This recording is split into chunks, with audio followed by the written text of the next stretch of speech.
I remember on the eve of this incident, the area assistant chief, Mr. Aden, called me. He told me, wamama wameniambia iko watu ambao wameonekana, and to them, this looks like they are dreaded Al-shabaab. At exactly 6:30, the Al-shabaab struck. They hit the officers, 6 of them, almost instantly. The person who called me, I remember, he told me, bwana dio, watu wako wamemalizwa. Tuko family, the other day we brought you a story of 2 Kenyan men who were held in captivity for 19 months by a militia group in Somalia. Today we speak to the man who was at the center of leading negotiations and who played a critical role in securing their release. His name is Philip Ruto, a former district officer. My name is Kingori Wangeshi. Thank you so much. My name's Philip Ruto. Currently, I'm working for the county government of Bomet at the level of a deputy director. Formerly, I used to work in national government as an assistant county commissioner, popularly known as a DO. And way back in 2010, I was in Mandera, and then I came to Ajir. 3 years later, I moved to county government of Bomet. Before then, I worked with a DO friend of mine called Mule. Yes, sir. But he joined me much later in Wajir after I've stayed there for 2 years. So Mule came because at that time, I was the only DO in that division, in that district rather. So Mule was brought in and he joined me. My headquarters then was in Lehele, and at that time, there was this high tension of Al-shabaab. Al-shabaab were becoming a menace, because I remember around the same time, Operation Linda Inch was started, and the Kenya Defense Forces were moved in to Somalia. The biggest menace at that point in time was movement of the officers. Remember, this is a border district, and to be precise, my division or where I was heading was called DIF division. DIF division is just on the borderline. Then, and this is a major route, a movement of goods from Somalia to Kenya. And these goods is contraband goods and illicit goods. These illicit goods in sukari, masiwa, tires, those things were coming in. So we were busy trying to control this problem in that border. And what I learned again was the problem we had with Al-shabaab is that they didn't want us to put our feet on the ground as far as blocking these goods are concerned. So they became a bit very hardy on our officers. And then I remember at some point, they started attacking our stations, mostly where the administration police were. And although not far away from where I stayed in DIF, my offices, there were Kenya Army platoon or a group of Jeshi people were just not far away. So at least there was we were a bit relaxed. But nonetheless, they would still attack us. Later, the problem came when we were issuing national ID cards. As a tradition, these people are supposed to come to the offices where the DO is, to be vetted there. But because this guy stays in villages or manyatas, it is the team who used to go there where they are. So movement from point A to this sublocation to the other sublocation was a problem, because after all, this place is so bushy. This place, you don't know when you can be attacked. That is where we had a big challenge. But coming to the day when this problem of Mule occurred, because I had been briefed by my chiefs, being the DO on the border, I used to get very frequent briefs. And I think this was as a result of very good rapport with the chiefs. I remember on the eve of this incident, the area assistant chief, Mr. Aden, I've forgotten the other name, called me using a handset There is a line in Somalia called Ormut. I think this is the equivalent of Safaricom.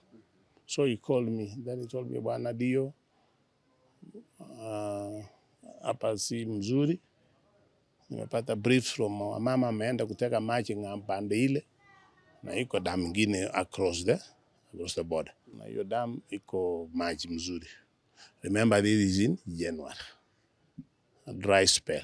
So he told me, lakini wamama wameniambia iko watu ambao wameonekana, and for them, this looks like they are dreaded Al-shabaab.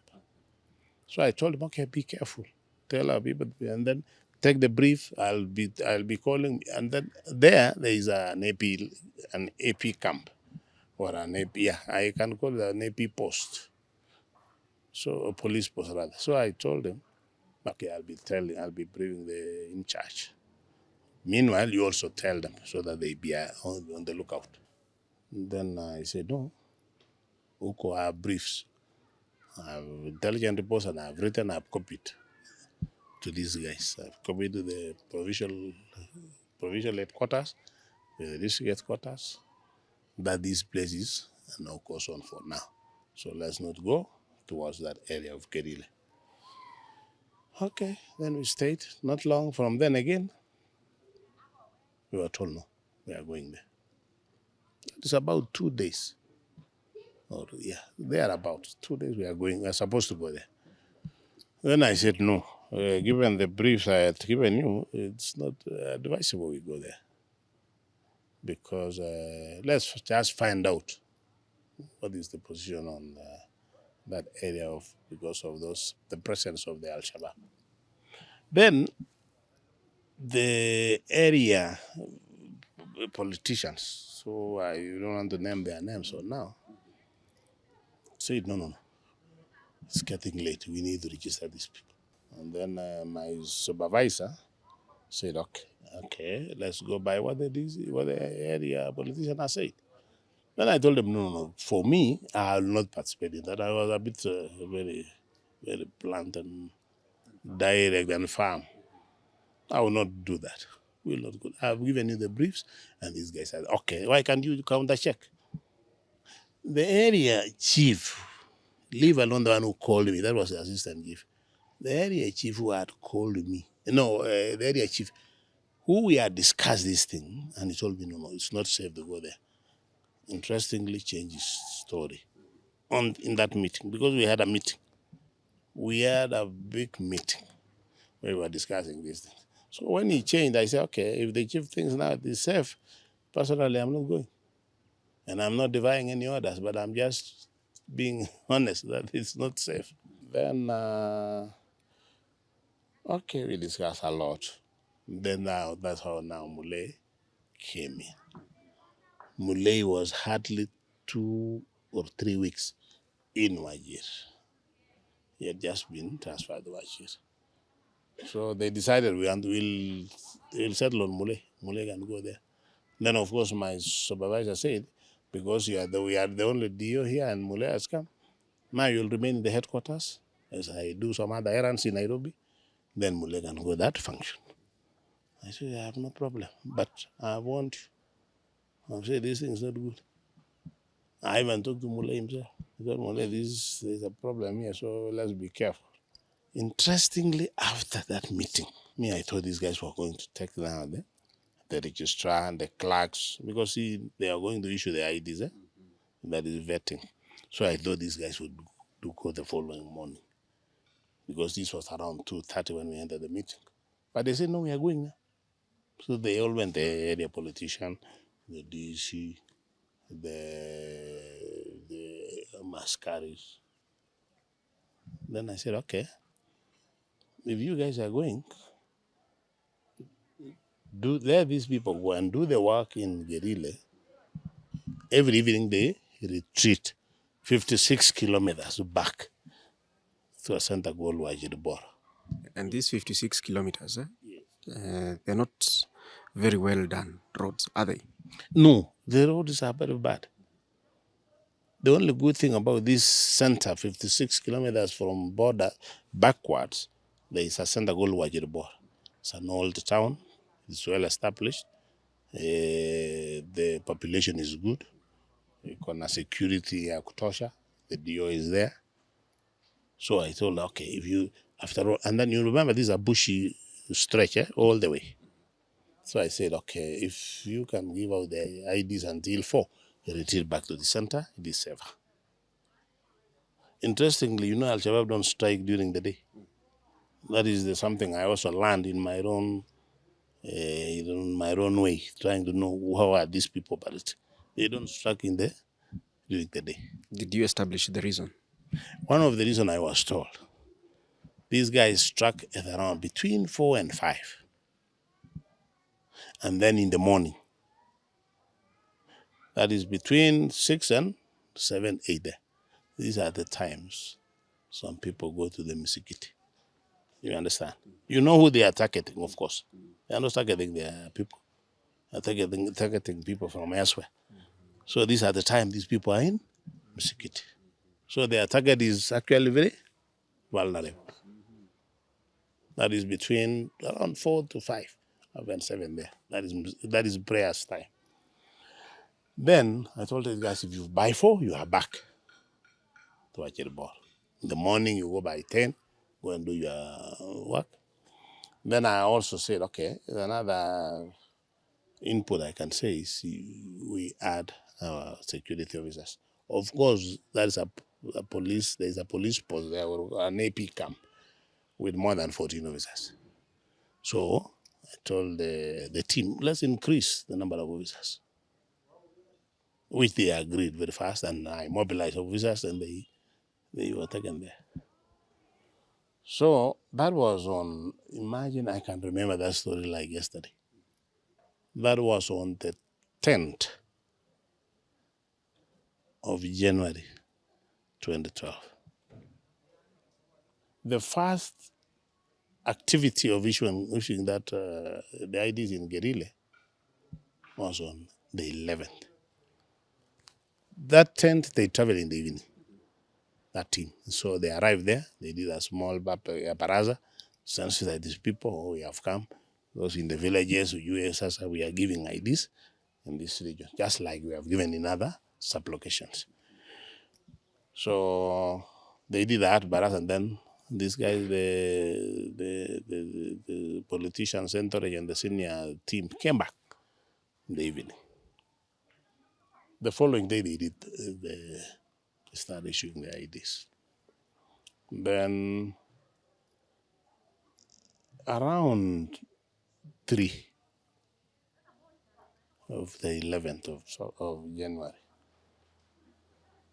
Now, because I was the one now manning the headquarters, my supervisor had traveled to Nairobi for other duties, as we had discussed. At around 3 now, these guys were told, you guys, we have seen these dreaded Al-Shabaab boys around. So, if possible, can you close this business? When you wind up this business and you disappear. We have seen them. These are wazes from this community. Very good-hearted people. They came and told these guys, please, our vijana tumewaona. Remember, I told you these guys had been sighted in a dam not far from the border, across the border. We don't know. I was been thinking perhaps these guys were told there are some government officers who have moved to Galilee. So they came and found out, and when they established now, they planned to attack us. Remember when they were also attacking us? Operation Lindaiji had started. The KDF forces had been moved to Somalia. Now the guys who was not far away from this camp, this center, the KDF has also put some KDF officers there. They had also been mobilized to go move deeper into Somalia.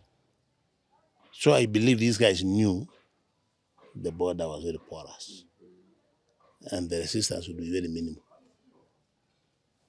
So they came. Now they came to this and then they were now studying how these guys are moving. That was on the 11th. Around 3, signal was sent to our headquarters in Wajir. Or there's a that there's a threat, we need security reinforcement. So that signal was brought there. Interestingly, because I was very busy, and that signal was not even supposed to come to me anyway. It was supposed to come to the AP commandant for Wajir South. I don't know, somehow he did not get it, but he got it the following morning. That was on 11th, on 12th. Then, I think on 12th, yeah, on 12th we got this signal. The same evening, these guys went back and they spent there. Remember, I told them, go, don't spend there, go back to Wajir. They did not do that. That was on 10th. On 11th, they gave out the IDs until 4. So instead of now retreating again, they were given some good shelter somewhere. There was a building which was built by some NGO, very good hospital, a dispensary, but they're not being put into use. This building had beds, so they were lodged there.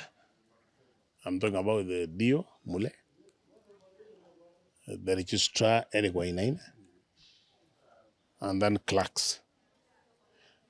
Marges, most of the other members, I've told you they were the police officers, the NSI, most of them were from this community, the Somali community, so I don't know where they were. Perhaps they were also in the same building. That's what I was told anyway. Then they spent, that is the second day. Come 12th, the day of this ugly incident. By 10, these guys started their usual work to give out the IDs, to do the vetting. But at around 10 in the morning, they were told, guys, please back and go. They said, because this is what I was being told by one of the officers who survived the attack. They said, okay, we are about to wind up. The remaining people, applicants for the IDs, are wengi, so we may finish somewhere after 3 there. Then at around 4, I told guys, they were told about 3-4 times by well-wishers, who of course you will not know when they are being told, please guys. Then at that 4, they close. Then the problem now, when they close, as they were supposed to leave, as they have been forewarned, they did not do it. One of the guys from NSIS told these guys, like, me now you have to see the list of the applicants. You do the Malisa by 10 tomorrow. You list you have to Shidina Matati. To the Malisa by 10 tomorrow. So, I'm not Shida. I think they has also made some signal, the police radio call again to say we are not safe. At around 6, thereabouts, Mule, the DO and the registrar, and some of the clerks, but Mule and the people I was told precisely were Mule and the registrar. These are non-Somalis. Anapiga story hapo nje. Nje ya hiyo nyumba ya kupeana IDs. Nikwambia nyumba ni kubwa, hata mahali ya kulala malezi iko bado ndani. These guys were seated outside, the way we are just seated now. Anapiga story. Some 2 Somali women were just outside there wanachinja mbuzi. Slaughtering the goats for these officers, for these guests to eat. At exactly 6:30, the Alshabaab struck. This is the building here. We are seated here. This is the building. The road going from Wajir to Somalia is just like Nyoma hapo inaenda straight. Kwa hiyo miti ni kambi ya hiyo AP. Katikati ya hiyo kambi na mahali hii nyumba iko, hii hospitali iko, this is a bush area. So iko bush kidogo hivi. Na hiyo kambi imefyekwa, kambi imewekwa tent, sio iko manyumba ya mawe. Katikati ya hii from this road, hii inaenda elekea Somalia. Pande ile iko hii vitu inaitwa ant-hills. Unajua ant-hill. Ant-hill ya huko ni kubwa, hata kiasi ya sijui nyumba gani kuonyesha, big enough. Na iko mashrubs kama hii. kumbe vijana wa Alshabaab wameset hiyo mabunduki zao huko, wameweka tu hivyo, anangoja kustrike. You know, they have these submachine guns. So when these guys struck like it, kumbe wamezungumza na hao wengine karibu na hospitali na hao wengine pande ile, wanasema we struck at the same time. They hit the officers, killing the officers, 6 of them almost instantly. 5 of them, sorry. The 6th one was a teacher. Hao wengine Alshabaab wakakimbia kwa hii nyumba mahali kina. When kina Mule had this gunshot, walikimbia kwa hii nyumba ndani. Makarani walikuwa nao, they were all around here, but instead of kuingia kwa nyumba ndani ya hiyo nyumba, walikimbia nyuma hivi, na huko nyuma ni msitu. Remember I told you it was cleared. Akapotelea msituni. So those guys came, wakapiga marisasi kwa hii nyumba sana. Then somehow wakapata hii mlango imefungwa, na ni mlango ya Juma. Wameiweka risasi kweli kweli. I don't know how these guys sense that some people are inside. Although I did not confirm a statement by one of the officers kusema ati huko nyuma unajua hii nyumba iko na mayo vitanda na haijatumika, sasa vumbi iko mingi. Wameingia kina Mule wameingia wapi? Chini yake hiyo kitanda. So iko vumbi. So one of them was choked. Akaanza kukohoa. Akasema kumbe iko watu ndani. Akuja kafunja. And then they took these guys.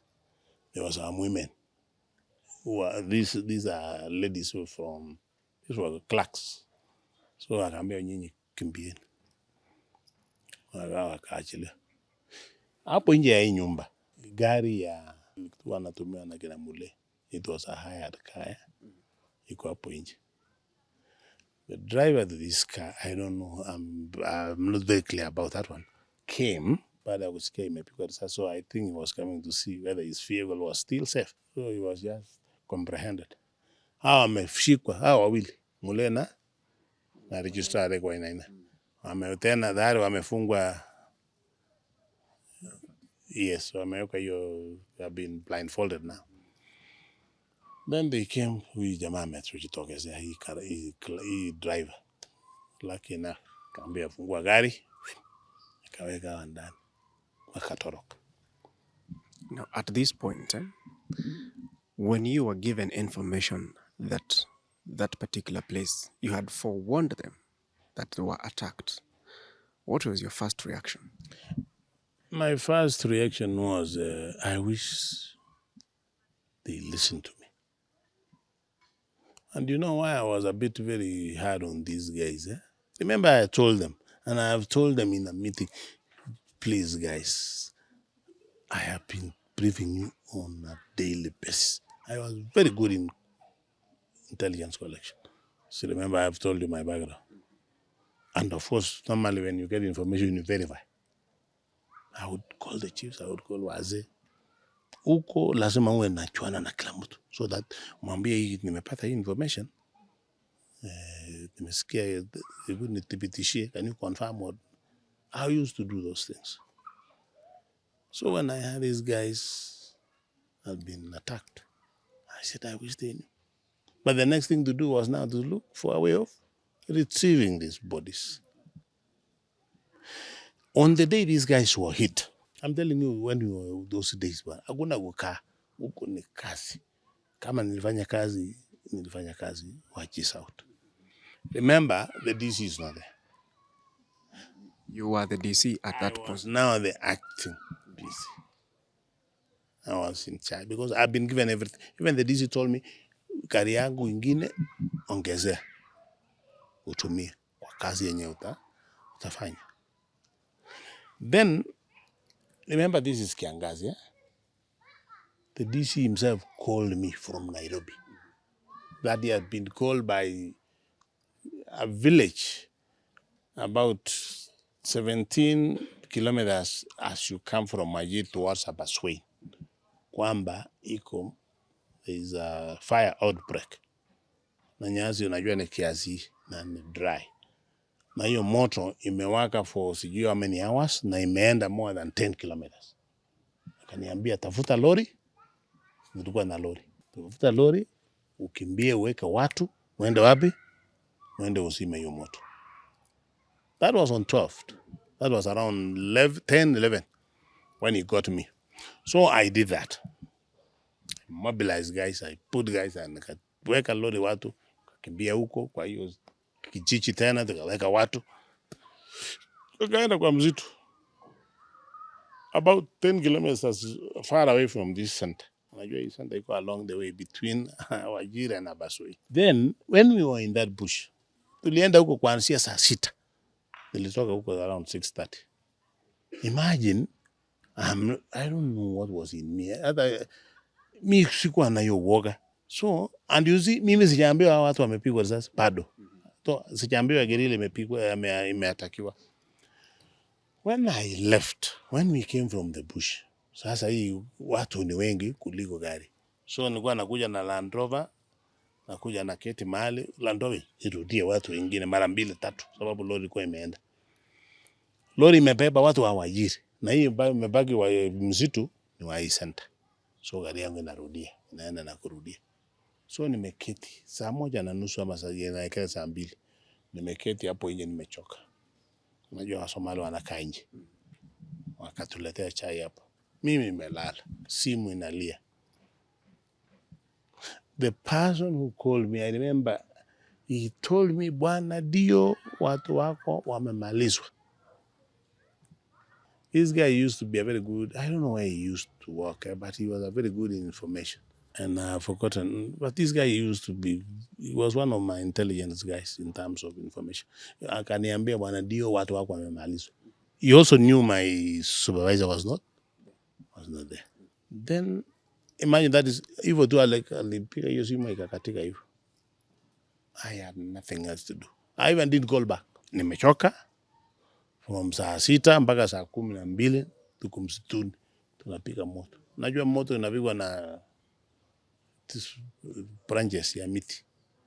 Unapiga ukifika about 2 kilometers unarudi ile hiyo moto imeanza tena. So we did that for all that. Now, so I just said, okay, I just lie down. Gari ikakuja.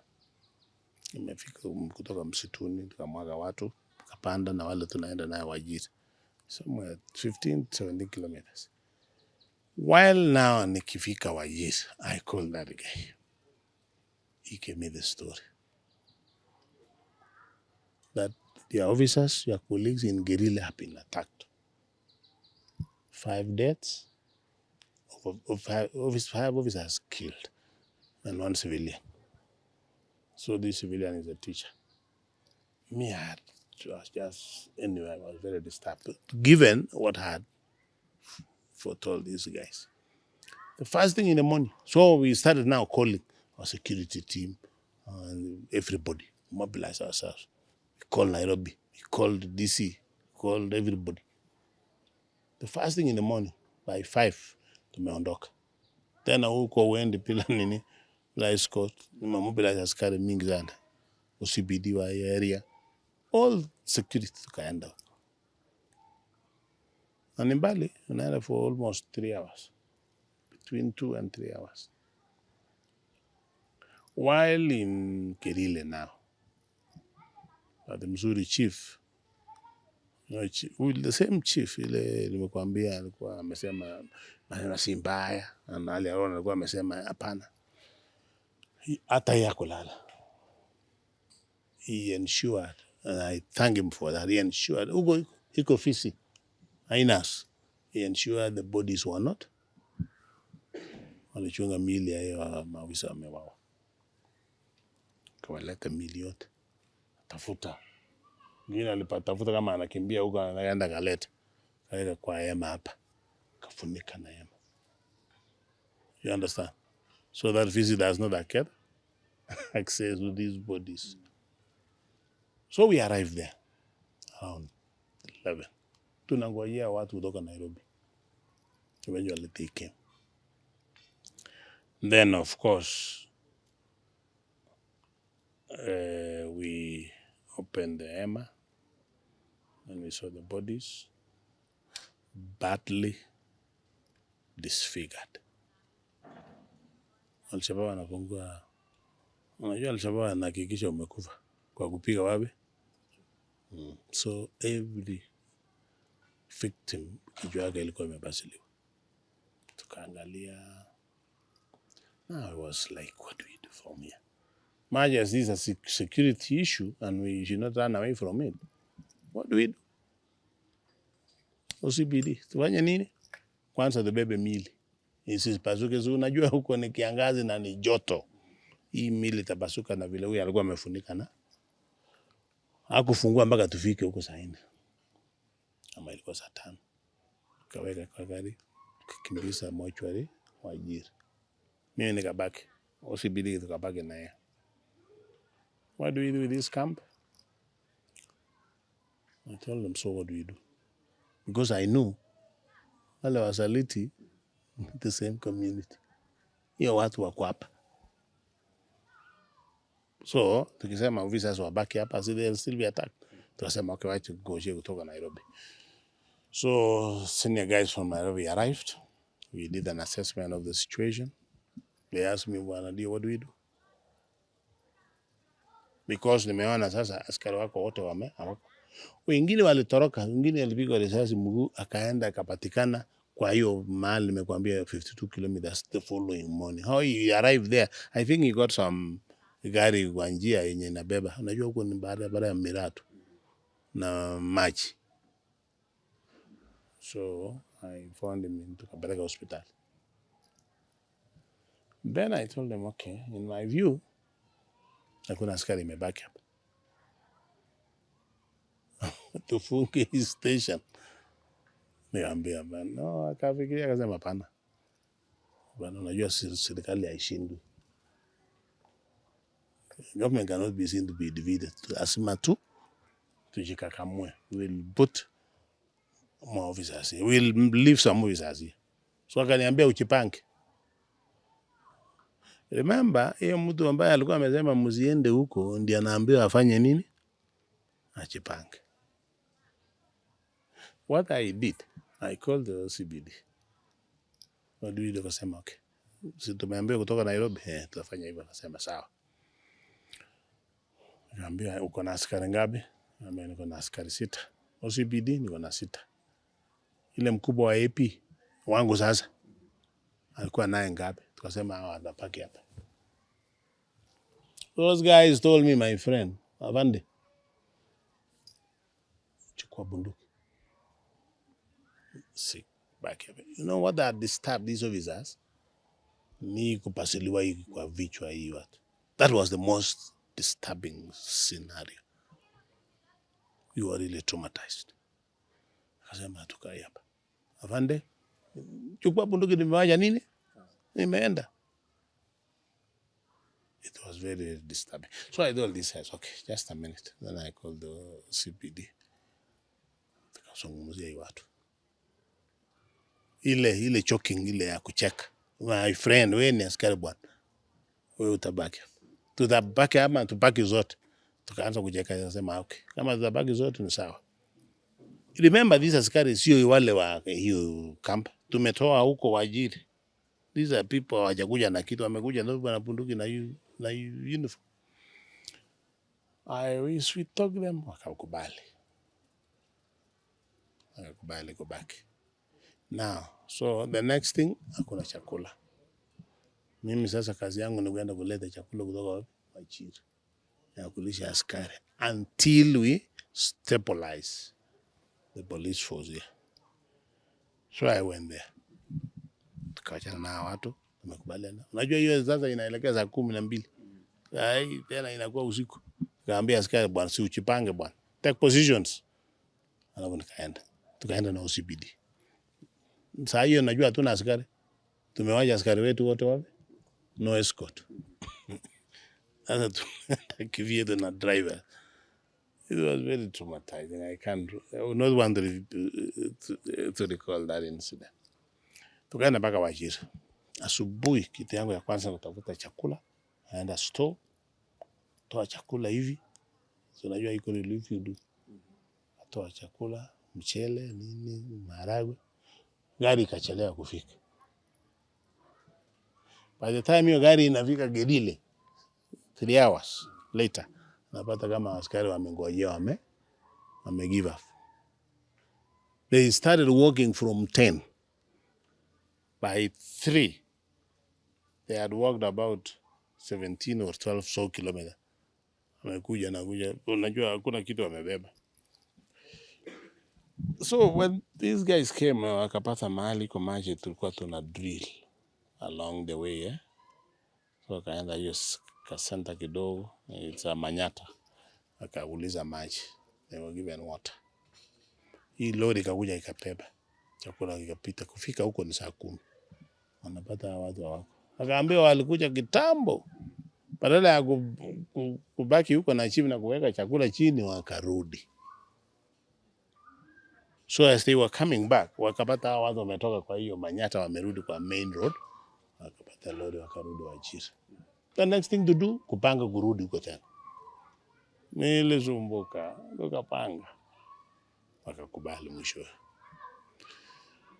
I think that was my last time to be in Gedil. Sikurudi tena huko.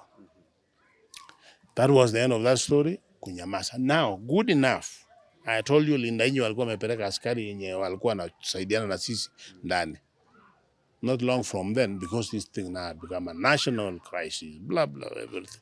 So those askaris walirudishwa huko tena.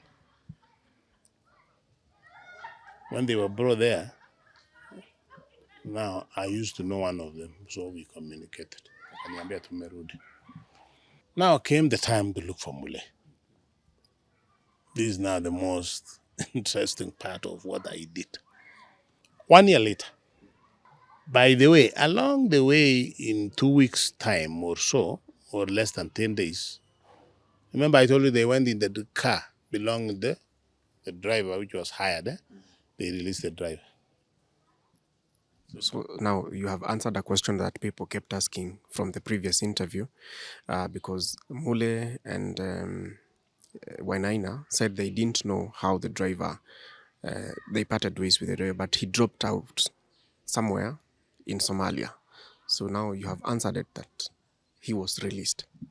Yes, we got the story from the driver himself. After staying with these people, you know, they used to move from small centers to, I think they were hiding these people. One day, as they were driving along the road, this is according to the driver, the car stopped. This the driver was telling us. Then I think he was pretending like he wants to go for a short call or something like that. And he was told, well, disappear. Because, you know, this is from the same community. That's how this driver came and he gave us the story. Of course, he was also interviewed later and nothing much came out of that. 1 year later, that was in February 2013, the assistant chief Eden, the same assistant chief who had called me to say, Al-shabaab wameonekana simbali na Eden. They called me. Bwana Dio, ni Chief Eden? Iko watu wanataka kukuona. Kambia chief, nikina nane he's still calling me on the same. Kumbe alikuwa anga na hiyo line ya Somali. Still calling me on the same. Na bado inatumika upande wa Kenya? Yes, because around, you know, this mast. So the signal was coming to some. At mpaka Wajir, because I received a phone call from Wajir from the same line. I think they have a very powerful mast or something like that. So he called me, Bwana Dio, iko watu wanataka kukuona. So I told him, because I'm in, I didn't want to disclose I was in Diff, and I wanted to travel back to Wajir. And I want to travel as quickly as possible because of that place is there. You know, I told you this place is bush all through. Mzitu. You don't know what you'll meet in the next 10 meters. So when I arrived in Wajir, I called him. I told him, okay, kana hiyo simu nitakuongelesha. So he told me, iko watu wanataka kuona. I asked him, who are these people? He told me this is the local administration from across the other side of Somalia. Then I asked, okay, what do they want? They said, najua hii kiangazi imewapiga sana. They used to collect water from Wajir.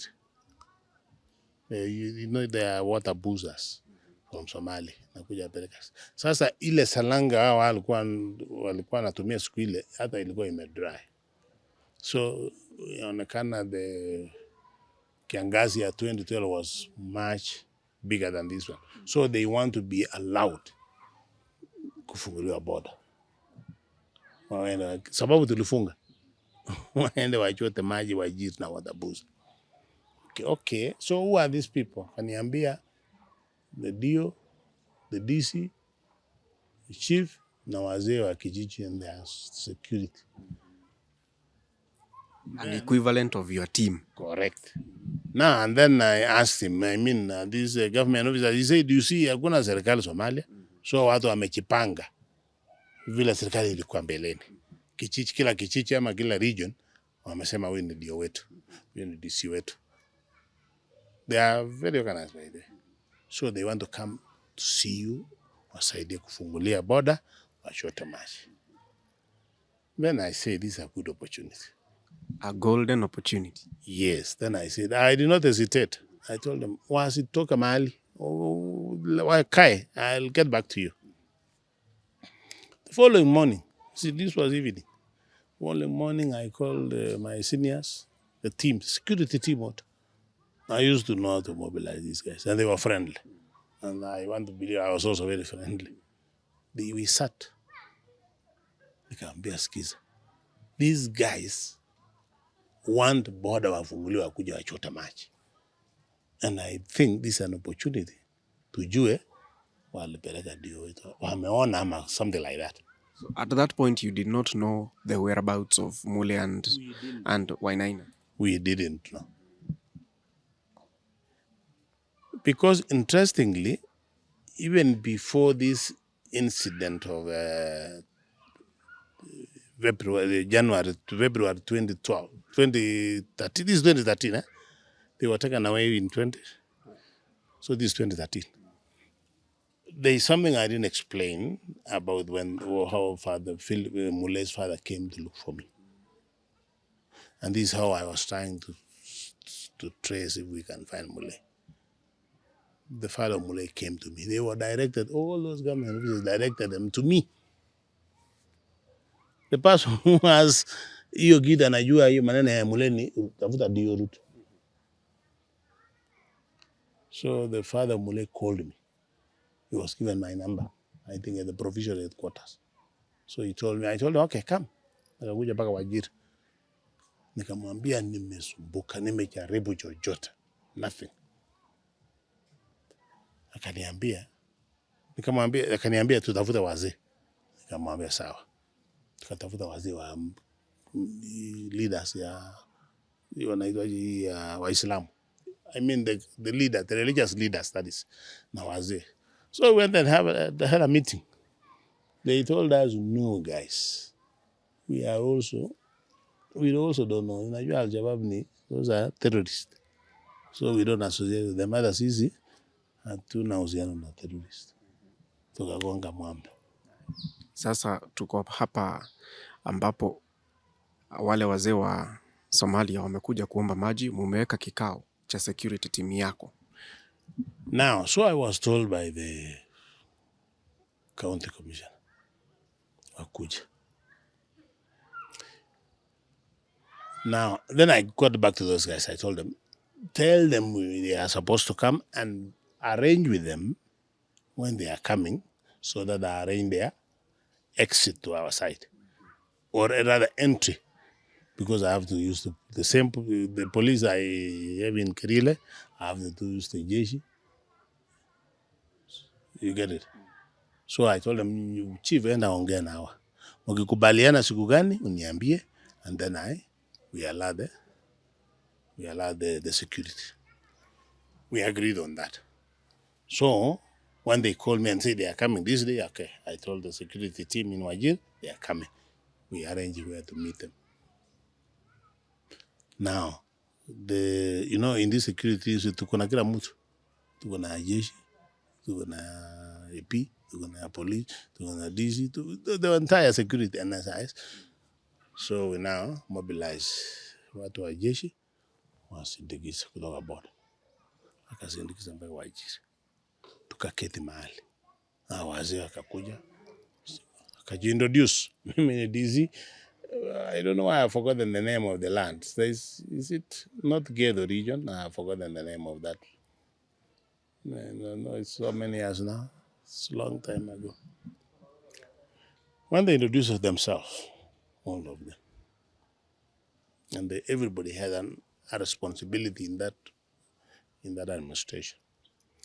So I had told the team, this is called an opportunity. And so they was being asked, okay, what do you want us to do? I said, mimi nataka tuulize watu tafutie dio na register. And the county commissioner was very excited and said, yeah, I like that. That's what we agreed. When they came in, they introduced themselves, akaambiwa hiyo maneno yote, akaulizwa, sio maneno mingi, iko mtu who was abducted here, or what do you call abducted or kidnapped? That was being asked, do you know such? Akasema yeye tulisikia. Si hata walikuja akapita hii barabara yetu. So we are looking for those guys. Could you have seen them? I said, no. We want them. Can you go and assist us find them? Said, okay, we'll go and try. It's like ni kitu ngumu. Then we were like, so we got the officer and told, okay, mwendeni, mukipata habari, deal with this, mimi sasa. Na the sooner the better, ndio mfungulie hivi barabara mbebe maji. That's how we ended that meeting. Mimi mwenyewe naye katika hiyo harakati ya kufanya hawa feel vizuri, najua watu wanakula mira. Katafuta pesa, kanunua mira, kapatia. And then of course I think I gave her some small money. Because I was really very, very optimistic these guys will bring something. And they were excited, they were very free. Some of those wazis took my number. This is now the beginning of to get mole. Then askari akasikiliwa wakarudishwa. Then I was being told my supervisors, at least wanadio hapo, wafanya kazi mzuri. So you can take a week off. Now, while I was at home, before the first week ended, somewhere there, I received that same call. Kaniambia, wanadio, anajua they are very good in Kiswahili. Tumepata dio. That's what they say. I was saying tumepata mahali yako. Niambia tumepata dio. Oh, good. I was so excited. I said, okay, that's very good. I'll be there. I didn't tell them I was far away. We'll meet. I'll come and call you where we to meet again. Kufika Wajir, I called my superiors. I told them. Kaambia sasa nakachukua askari. Niko Wajir sasa. Nakachukua askari. Sasa siendi Gerile sasa. Because I had never been to Gerile since after that incident. Mimi naenda hii town nimekuambia naitwa Wajiribor. Wajiribor is 52 kilometers from Wajir. And I think 56 from the other side. Tukakubaliana na hiyo mtu. Sababu watu wanajua hiyo area. Wazee wanajua hiyo area. Tukasema tukutane Wajiribor. Chukua askari. Fika huko naye. Tumeambia tena askari wa jeshi. Wa escort the same people. Waka escort tukakutania Wajiribor. Tukazungumza. Akaniambia tumepata. Tumeenda nimeulizia. Imagine they are talking about over 200 kilometers from border. Mahali into Somalia. And they were even telling me some 180 or 80 kilometers north of headquarters is where? Mogadishu? Yeah, Mogadishu. I remember I was telling you about the port. Kismayu is the port. Then like, okay. But they are there, yes. They are alive. They are alive. That's what I asked. Are they there? Yes. So, okay. Huyo mtu mwenye ananiongelesha si ni huyu. Akaongelesha yule ako naye. Tumekubaliana. You know, I don't know how they speak there, whatever language they are speaking with there. Then kidogo nikamwambia no, but I need proof of life. I told them, can we confirm they are still there? He said, okay. 5 tomorrow in the evening. Sio sahi sasa. Then I suspect that perhaps they were not with the Kinamule. Kesho, 5 in the evening, expect my call. Okay, so wenye tuko nao Wajiribor sasa wanazungumza na huyo, akanipatia simu kama niambia by 5 in the evening, and they are very good English speakers by 5 in the evening. So we parted ways. Those guys were escorted wakaenda. Kesho 5 on the dot, I was in a house I had rented in Wajir, nyumba ya serious, nyumba ya mzuri, lakini I was feeling very uncomfortable. At some point even I had to take my driver, tunalala naye kwangu na bunduki, because I feel, these guys could be around. Then they told me, you wanted to speak with who? Diomule? I said, Diomule. Okay, Diomule. Then he gave him the phone. Hey, Bwana Mule, habari yako bwana. He told me, Mr. Ruto, we are doing fine. How did you feel when you heard his voice? Very excited. Even the way Mule spoke to me, he was also jovial. Mr. Ruto, we are doing very well. I asked him, so why is the registrar Eric? He said, he's here. Give him the phone. Akaniambia, Bwana Ruto, we are also doing, we are doing good as Eric. I said, wow, this guy is looking jovial. Now, then I called, okay, Eric, give back the phone to Mule. The guy picked the phone. Told me, no more details. Let's go to the next step. Switch off. You get it? Interestingly, again, these guys were speaking to me in English, and I'm speaking to Mule in Kiswahili. And Mule is speaking to me in English. The same thing. Then I was like, what is that? Anyway, I didn't bother about that. Then, that was somewhere towards, I think, February, March 2013. 2 days later, or thereabouts, that guy called me. $4 million US. I didn't hear the word dollars. You thought it was 4 million Kenya shillings? Yes. Then I said, okay, we'll be able to deliver these guys. Then I called my boss. I said, these guys, I told him that I have confirmed they're alive. Unfortunately, my boss is deceased. He's late. So she was there to confirm the story. Then he told me, Bonadio, so you are saying these guys are alive and these guys have told you they want 4 million? I said, yeah. Then he laughed. 4 million, you will deliver. Of course, there was a way we are going to look for this money. Perhaps I may not want to discuss it here. Then, 2 days again later, the signal also went to my superior in the province and up to Nairobi. That tumekuta watu, nasungumzia na watu juu ya pesa na anasema 4 million. So to me, I was very excited. 2 days later, remember, to $4 million US. I asked him, did you say dollars? So he told me, yeah, we don't collect local currencies. They don't want, I suspect that they are attacking. Do you know, at some point, even the guys from, after this story had gone. This was a big story, by the way, everywhere. After that, guys from church came to look for me. No, they called me, wherever they were. I don't know, they were in, there's a name, I don't know why I've lost memory of the names inside there.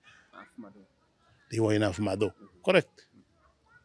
Then they told me, called me and said, give us the number you are using for those guys. So that they signal to see if they can trace where the location of that phone. So I gave them. Then, and I think the number, these guys were given the number from, how the security network operates. My number was given out from Nairobi. Nobody asked me until I was called by the guy who was operating this chopper. Now, the sad story came a week later, or even before. These guys were a bit very very quick in the undertakings. They called me and said, who is this guy saying we don't negotiate, we cannot negotiate with terrorists? And you are telling me we are negotiating. I wanted to explain. You understand that? And of course, during Operation Lindainji, people were saying we are not negotiating with terrorists. I don't want to go into those details. Then these guys disappeared. From that was in the end of month of March, late February, early March. It disappeared.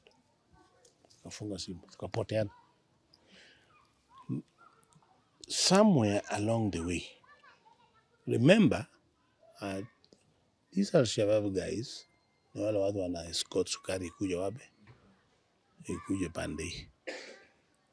Na sukari hii iko sugar barons were also in Wajir. Were in all those areas and buy mali sukari inaenda. They were also trying to reach out to these guys to say, sasa hii umeharibu biashara, so let the deal. Hii maneno ikae mzuri. That time I had even tightened. I had even spoken to the jeshi kabisa. Kwamba hii sukari tuangamishe. So the jeshi came in and assisted us. Tulishika sukari. Yesterday tulishika sukari worth 3 million. The following day tukashika sukari worth 2 million. Tukapeleka jeshi na ilichomwa. Courtesy of my under. Unajua watu wanakulia hivi vitu. So mimi sababu nimekasirika, mimi niko border in terms of the human tracing. Tukasema sukari tumie jeshi. Jeshi nilienda camp with the jeshi for the whole day. Na rafiki yangu anaitwa captain, I forgot the name. Kaniambia tutasaidiana. He did that. Now, we are these sugar barons. They had also reached out to their business colleagues in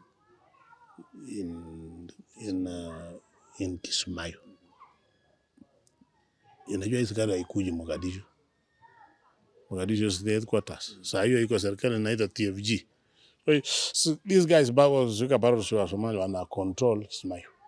Ikiingia huko, sukari inaingia msituni na bebo. So they had links with these guys. And these guys had also said, tusaidie tutafute nani? Ndio. One of them called one of the sugar barons now. That should be in the month of August. I remember Mule was released around September. If my memory still serves me right. So somewhere August. Then now we networked again. Kusema sasa imepatikana hao watu are willing to release these guys. So we spoke. Ile contact yangu tukaongea nao. We na kaongea nao contact yake. So we realized these things were likely to bear fruits. What we were told now, remember this time around, Uhuru Kenyatta is the president. The other time,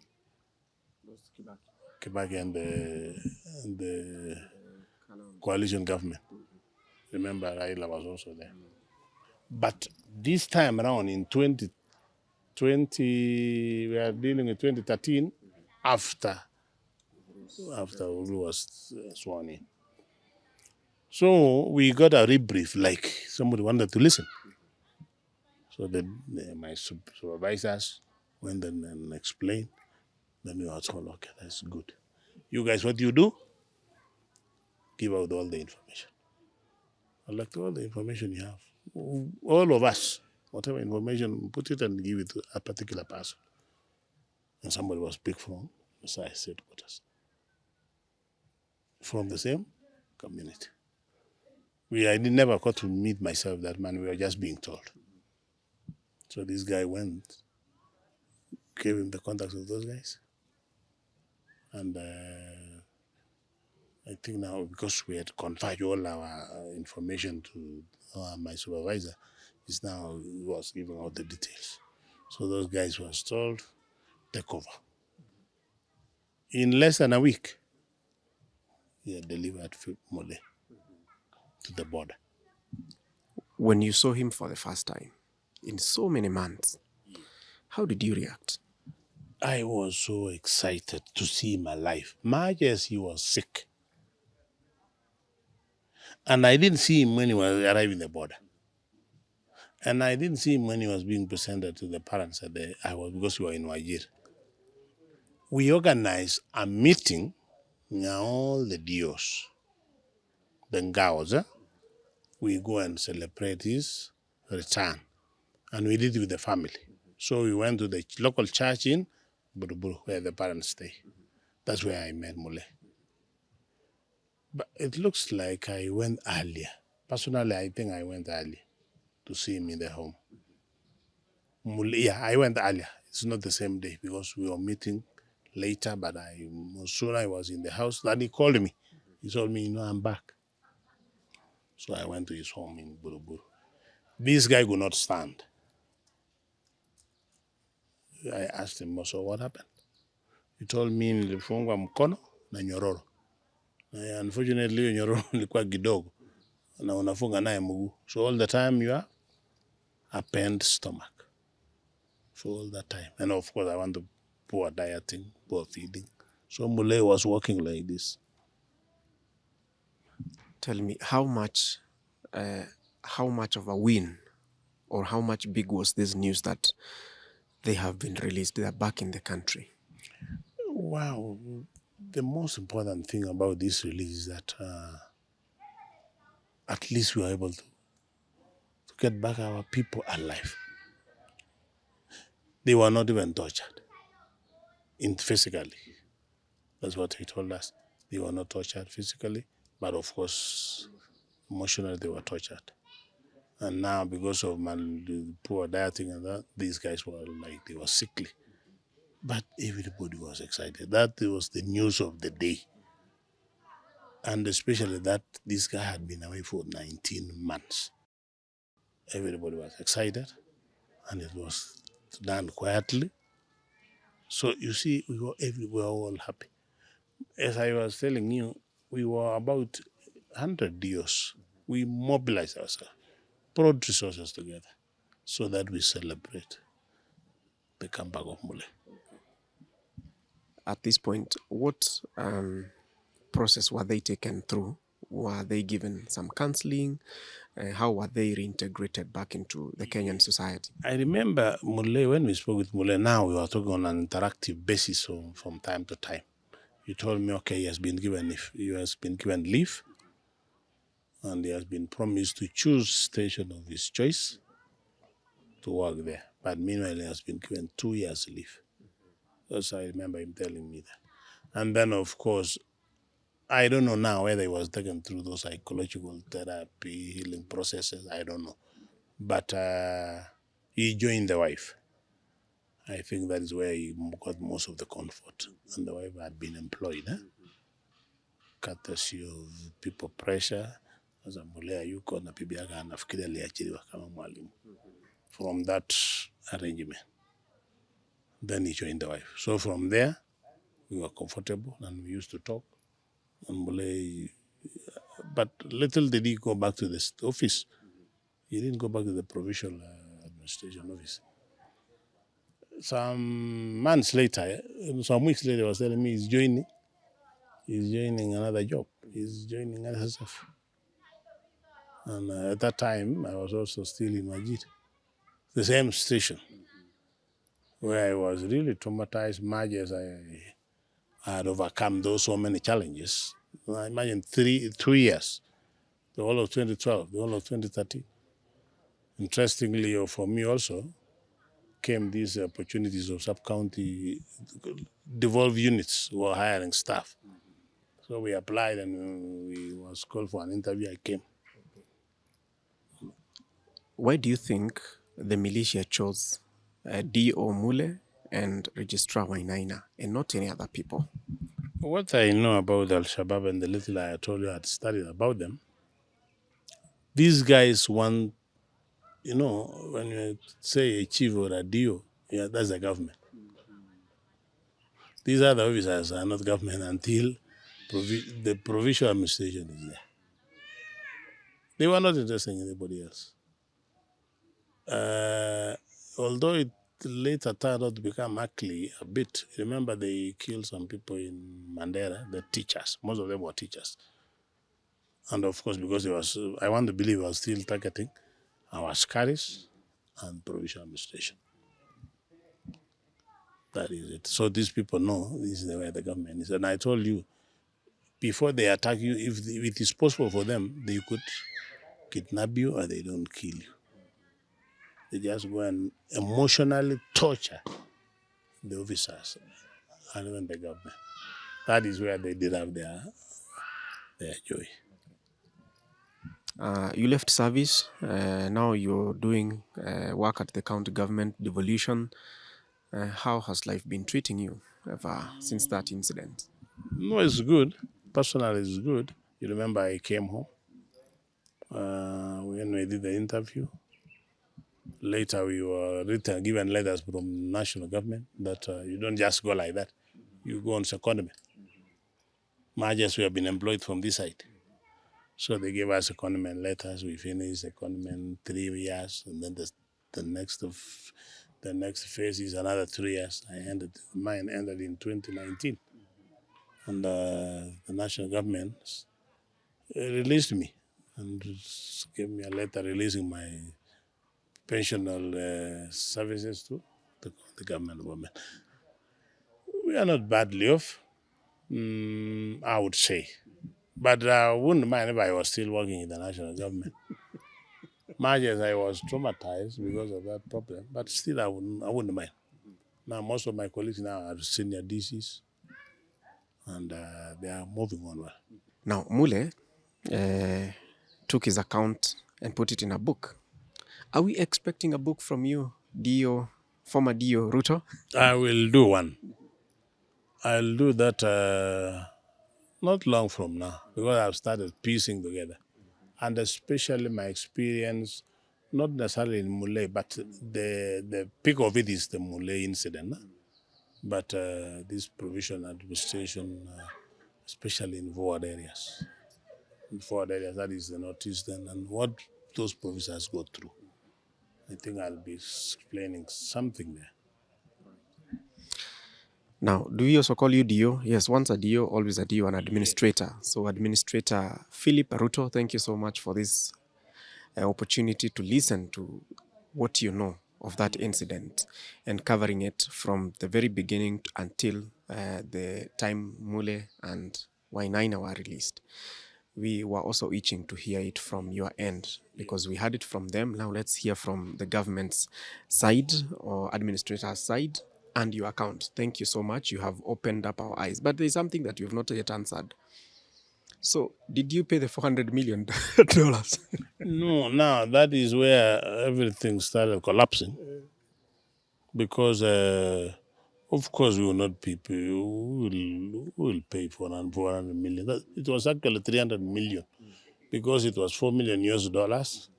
I even calculated that time it was coming to 313 million. And I said, of course, it did not work. So I don't know. We left it at that. I don't know. But our joy is that Mule came back. You didn't hear the dollar. We didn't hear that dollar again. Thank you so much for your time. Yes, we appreciate. I wanted to say something in my conclusion. This, the government, and when as I speak from the government point of view, provincial administration, that is the center of our government. I would have really wished that the provincial administration given that more attention so that they don't just look like they are figureheads. Provincial administration, the way I handled it, the way I saw it, that is what is holding this country together. It is the center of stability of every government. Remember, we are a developing nation. We are a diverse community. So when we talk about provincial administration or national administration for that matter, we are talking about the president being in all these villages, being in all these sub-locations. So it is a national unity. backbone, correct. So I would have really, and I'm very happy the way the current CS Murkomen is handling it. It impresses me. I'm even wishing I would still go back and I'll enjoy the way he's handling provision administration. Very nice. And officers should be given time. Chiefs in the villages, they're supposed to be given more attention in terms of, because there are these things we normally hear about, these petty things like cattle rustling. We talk about FGMs, things which are outdated. Chiefs who should be handling those things. Because I don't know why they are there and they are not handling it. But to me, because they are not given the real focus they need, they are not getting the right attention. They are not getting that, what we used to see those days. Now, on a lighter note, you are the president's namesake. Does that name help you anywhere now? Of course. And I know the president personally. When I was in the media, at some point he became the director of media, which I was serving. So I used to know him. Then again, I came to Nakuru as a journalist for the Standard. And we used to meet. We used to interact when he's doing, that was between 205 and 208, day after the clashes. So after the post-election violence, I mean. So I know him, and I would have really wished that this name could take me somewhere close. But I'm happy. As an officer in the county, I'm very happy. Right. Yes, and I'm dispensing the much I know, especially in administration. And remember, I told you, being a very trained journalist, I synthesize what I want to do fast. I don't just do it because you look at it, weigh the consequences, analyze, and you strike. Thank you so much. It's been an absolute pleasure listening to you. It's a pleasure. It's a pleasure. Tuko family, now you have it. You asked for it, and here we brought him. Philip Ruto was the district officer back then in 2012 when Mule Yesi and Wainaina Frederick were taken captive by the Al-shabaab Militia in Somalia. He was the point man, or the center man, in securing their release, organizing communications, and leading the negotiations. Now, this has been part 2 of that conversation we had with Yesi Mule and Frederick Wainaina. We've heard now from Philip Ruto. Thank you so much for watching. I hope you've learned a lesson, and those in administration have also learned a lesson or two from this conversation. Until next time, thank you so much.